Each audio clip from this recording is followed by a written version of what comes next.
गाउँको फ्रिज यो खोल्दा भाइ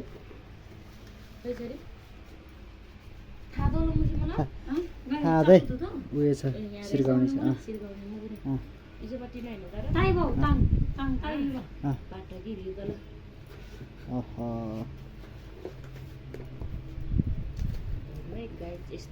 यस्तो रहेछ होइन गाउँको फ्रिज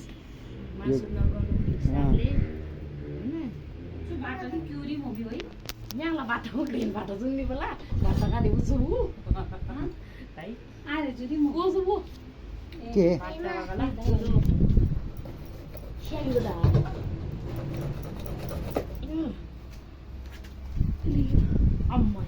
खै ओहो फ्रिज चिसो छ यो त यार भने आमा खतरा चिसो भइरहेछ यार ल फर्स्ट टाइम एक्सपिरियन्स गर्दैछु म होइन ल बहिनी बाजेले ल्याउनु भएको गाउँबाट मेलम्चीको बाजे मेलम्ची बाजे